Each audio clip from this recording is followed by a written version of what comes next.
Congress party से अल्पसंख्यक विभाग के राष्ट्रीय चेयरमैन बनने के बाद मुरादाबाद में इमरान प्रतापगढ़ी का हुआ भव्य स्वागत।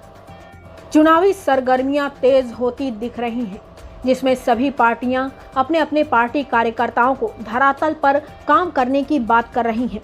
इसी क्रम में आज भारतीय राष्ट्रीय कांग्रेस पार्टी से अल्पसंख्यक विभाग के राष्ट्रीय चेयरमैन व हिंदुस्तान के मशहूर शायर इमरान प्रतापगढ़ी भी मुरादाबाद पहुंच गए। जैसे ही इमरान प्रतापगढ़ी ने महानगर में प्रवेश किया, वैसे ही उनके ऊपर फूलों की बरसात होना शुरू हो गई। जगह जगह इमरान प्रतापगढ़ी का स्वागत भी किया गया, जिसमें चड्डा सिनेमा से चलकर भूड़ा चौराहा, गल शहीद होते हुए गल शहीद स्थित शहीद वतन नवाब मज्जू खां की दरगाह पर चादर पोशी की, जिसके बाद अपने चारपहिया वाहन में सवार होकर इंदिरा चौक, हाफिज बनने की पुलिया, जामा मस्जिद चौराहा होते हुए ताजपुर माफी पहुंचे। मुरादाबाद ब्यूरो चीफ रेहान अंसारी की रिपोर्ट। इमरान प्रतापगढ़ी जी शहर में आ रहे हैं, स्वागत की तैयारी कैसी है? आज बहुत खुशी का दिन है। हमारे अल्पसंख्यक विभाग के राष्ट्रीय चेयरमैन इमरान प्रतापगढ़ी जी शहर में आ रहे हैं। इसके लिए बहुत से लोगों में बहुत ज़्यादा उत्साह है, सभी लोगों में खुशी की लहर है और सभी मिलजुल कर कांग्रेस के और उनके जितने भी समर्थक हैं, जो कांग्रेस पार्टी के ना होकर भी इमरान भाई के समर्थक हैं, सभी लोग बहुत खुश हैं। जगह जगह इस्तकबाल हो रहा है। इमरान भाई दिल्ली से मुरादाबाद के लिए पहली बार राष्ट्रीय चेयरमैन बनने के बाद निकले हैं, तो सभी जगह पर सभी शहरों में उनका बहुत अच्छे से इस्तकबाल हो रहा है और मुरादाबाद में इंशाल्लाह आते ही उनका बहुत अच्छे से इस्तकबाल होगा। क्या माना जाए, संभावित प्रत्याशियों को हरी झंडी दिखाई जा सकती है? देखिए, ये हमारे राष्ट्रीय चेयरमैन जी का एक मुरादाबाद दौरा है, पहली बार राष्ट्रीय चेयरमैन बनने के बाद। ये अभी ऐसा कोई इसका कोई इंडिकेशन नहीं है।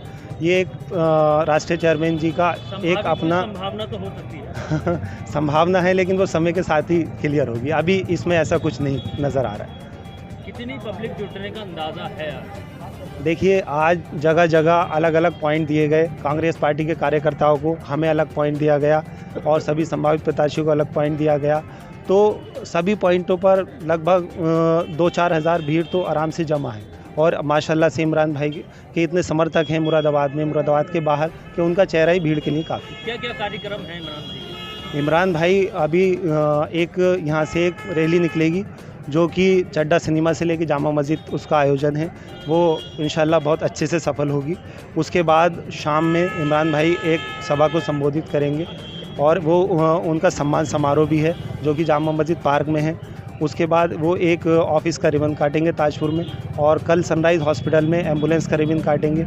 उसके बाद ढकिया में एक प्रोग्राम को संबोधित करेंगे, फिर एक अगवानपुर में एक संबोधित करेंगे। गढ़ी जी, आज आप मुरादाबाद आए हैं, आपका मुरादाबाद में क्या क्या कार्यक्रम है?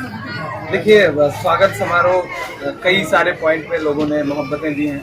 मैं चेयरमैन बनने के बाद पहली बार आया हूँ अपने शहर में, तो अपने शहर ने बिल्कुल अपने बेटे की तरह मोहब्बत दी है, तो मैं बहुत भाव विभोर भी हूँ। और अभी शाम को 7 बजे एक जनसभा है, स्वागत समारोह जिला कांग्रेस कमेटी और शहर कांग्रेस कमेटी की जानिब से, तो उसमें रहूँगा। और कल दिन में कई डेलीगेशन से मिलना है।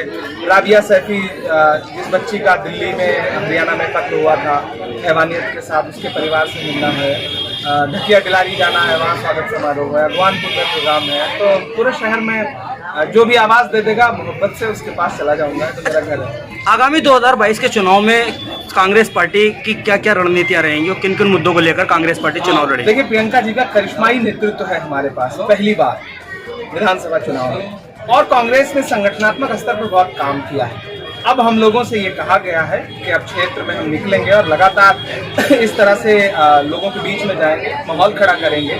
और कांग्रेस को लेकर के लोगों में एक उम्मीद है, क्योंकि कांग्रेस को छोड़ करके आज से 25-30 साल पहले जिस बेहतर की तलाश में आवाम गई थी, वो बेहतर उसे मिला नहीं क्षेत्रीय पार्टियों के पास। तो लोग अब लौट रहे हैं, बदसन हुए हैं क्षेत्रीय पार्टियों से, तो वापस फिर से कांग्रेस की तरफ लौट रहे हैं। और ये एक सच्चाई है कि इस देश को कांग्रेस के अलावा कोई आगे नहीं ले जा सकता है। हमारे तमाम मुद्दे ऐसे हैं जिन पर क्षेत्रीय पार्टियां चुप रहती हैं। असम का मसला हुआ, न सपा बोली न बसपा बोली, केवल बोले तो राहुल गांधी जी बोले। एनआरसी का मुद्दा हुआ, केवल प्रियंका गांधी, राहुल गांधी जी बोले, सोनिया जी बोली। अखिलेश जी की एक आवाज नहीं निकली, मायावती जी की एक आवाज नहीं निकली। ऐसे लोगों को उम्मीद लग रही है कि कांग्रेस की तरफ फिर से लौटने पर कांग्रेस ही इस देश को आगे ले जा सकती है। अच्छा, किसानों के बारे में क्या कहेंगे? किसानों को बैठे हुए आज लगभग 10 महीने के आसपास हो चुके हैं और अभी तक कोई उनका निस्तारण नहीं निकल रहा है।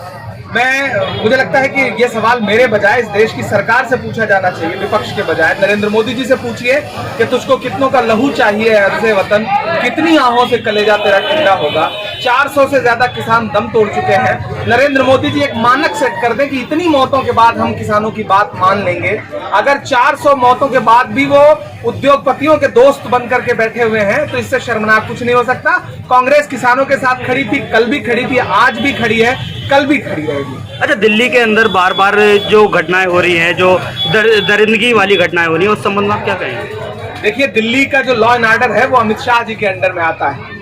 तो ये सवाल अमित शाह जी से और केजरीवाल जी से पूछा जाए कि दिल्ली को जहां से शीला दीक्षित जी ने छोड़ा था वहां से आप कितनी बदहाली की तरफ ले जा रहे हैं। दिल्ली में आज कोर्ट के अंदर गोलियां चल रही हैं, लोग मारे जा रहे हैं। दिल्ली पूरी तरह से, जब दिल्ली का हाल यह है तो सुदूर